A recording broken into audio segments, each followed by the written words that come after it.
सर्वांना श्री स्वामी समर्थ अवधूत चिंतन श्री गुरुदेव दत्त. ओम नमो भगवते वासुदेवाय.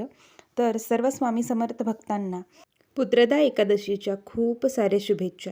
पुत्रदा एकादशीसाठी संतानप्राप्तीची सेवा मी आधीही सांगितलेली होती आणि तो व्हिडिओ जाऊन तुम्ही आवर्जून पहा. मी कमेंटमध्ये टाकलेला आहे, कम्युनिटी पोस्टमध्ये पोस्ट केलेला आहे किंवा सर्च केला तर तुम्हाला मिळून जाईल.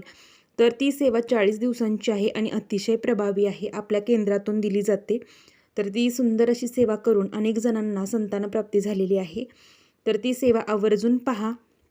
ज्यांना गरज आहे अशांपर्यंत ती सेवा कमीत कमी तोंडी तरी पोहोचवा. तर आज आपण पाहणार आहोत की पुत्रदा एकादशीला आपण पुत्रप्राप्ती किंवा संतानप्राप्तीसाठी कोणती सेवा करायची ते पाहिलंच आहे. तर भगवान विष्णूंची अतिशय उच्च कोटीची सेवा आहे, ती करायची आहे. मी प्रत्येक एकादशीला करत असते आणि मी ज्या सेवा करते त्याच सेवा तुमच्यासोबत शेअर करत असते. तर पाठीमागेही मी सांगितलं होतं, जर प्रखर पितृदोष असेल तर आपल्या घरात अनेक त्रास सुरू होतात.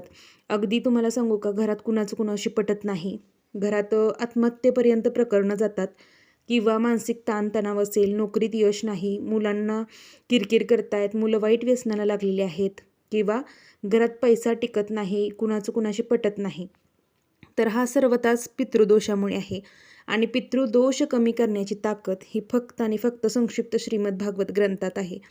तर ही सेवा सर्वांनी करायला हवी. पंचमहायज्ञ दररोज करायला हवा. तो कसा करावा याबद्दल देखील मी पाठीमागे माहिती दिलेली आहे. तर हा जो संक्षिप्त श्रीमद भागवत ग्रंथ आहे तो आपल्याला गुरुमाऊलीने उपलब्ध करून दिला आहे आणि या ग्रंथाचे खूप सुंदर अनुभव आहेत. मी स्वतः वाचते व अनेक सेवेकरी वाचतात. तर त्याबद्दल ही संपूर्ण माहिती आपल्या चॅनेलवर आहे. आपण देवऋण असेल, ऋषीऋण, पितृऋण, मनुष्यऋण किंवा भूतऋण या 5 ऋण सोबत घेऊन जन्माला आलेलो असतो. तर हे ऋण फेडल्याशिवाय आपल्याला मुक्ती नसते. तर सर्वांनी हे ऋण फेडण्यासाठी आवर्जून पंचमहायज्ञ करावा.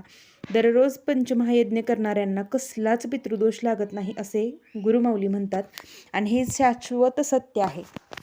तर तुम्हाला प्रखर पितृदोष नाहीसा करायचा असेल, तुमची सर्व कामे मार्गी लावायची असतील, विना खर्चिक 1 रुपया न खर्चा करता, कोणतीही शांती हवन न करता पितृदोष करण्याचा जर काय उपाय असेल तर ते आहे संक्षिप्त श्रीमद भागवत ग्रंथ. हा ग्रंथ वाचायला 1-1.5 तास जातो. तर हा ग्रंथ प्रत्येक एकादशीला वाचून पहा. तुमच्या आयुष्यात काय बदल होतात ते स्वतः अनुभवाल. खूप सुंदर हा ग्रंथ आहे.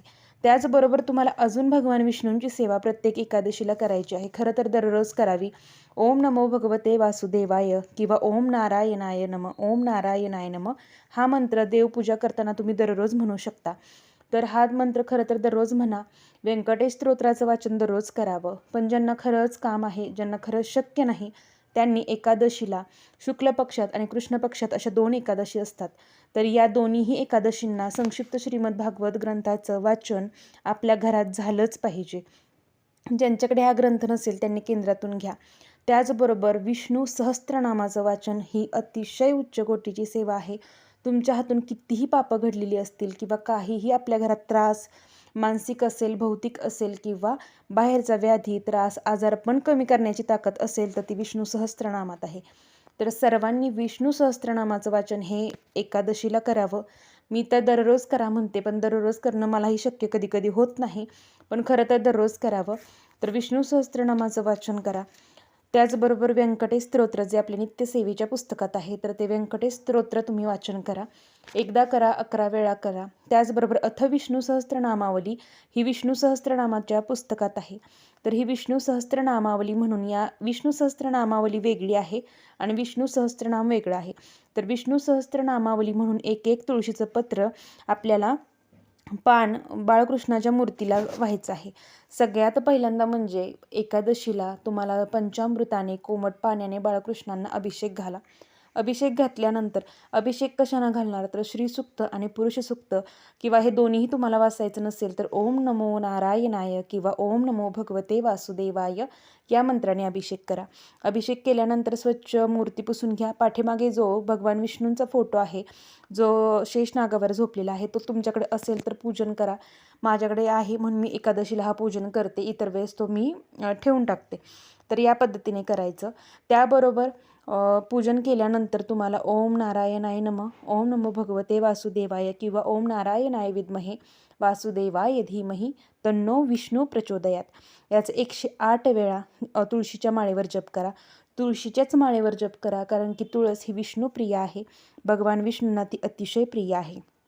तर तुळशीच्या माळेवर जप करा, विष्णू सहस्त्रनाम वाचन करा, 700 श्लोकी भागवत ग्रंथ, व्यंकटेश स्तोत्र वाचन करा आणि तुळशीपत्र एक एक वाहून तुम्ही जर 101 घेणार असाल नावं किंवा पूर्ण 1001 नावं घेतली तर अतिशय चांगलं आहे. तर ही सेवा करायची आहे आपल्याला. तर तुम्ही तुळशीपत्र तेवढी आधीच आणून ठेवा. एकादशीला तुळशीपत्र तोडायची नसतात, त्यामुळे एकादशीच्या आदल्या दिवशी आज आणून ठेवलीत तरी चालतील. तर ही तुळशीपत्र घ्या, तोडा आणि एक एक तुळशीपत्र भगवान विष्णूंची नावं घेऊन वहा. तर भगवानची 1001 नावं आहेत, तीसुद्धा मी यूट्यूबला पाठीमागे शेअर केलेली आहेत. तुम्ही सर्च केलीत तर मिळून जाईल माझ्या चॅनेलवर. तर ही नावं घेऊन तुम्ही वहा. ही अतिशय उच्च कोटीची सेवा आहे आणि प्रत्येक एकादशीला अशी जर तुम्ही सेवा केली तर तुमच्या आर्थिक अडचणी असतील, मानसिक स्वास्थ्य, कोणतीही तक्रार असेल ती सगळ्या दूर होतील. मी खात्रीशीर 100% गॅरंटीनं सांगते. आणि कसलाही प्रखर पितृदोष असो तर तो पितृदोष कमी करण्याची ताकद संक्षिप्त श्रीमद भागवत ग्रंथात आहे. माझी एवढीच सर्वांना कळकळीची विनंती आहे की या सेवा तुम्ही करून पहा. खूप सुंदर अनुभव येतो. सर्व सेवेकरी कुणीही या सेवा करू शकतं. स्त्री पुरुष लहान मोठे सर्वांनी या सेवा करा आणि भगवान विष्णूंचा आशीर्वाद प्राप्त करा. झालेली सेवा महाराजांचरणी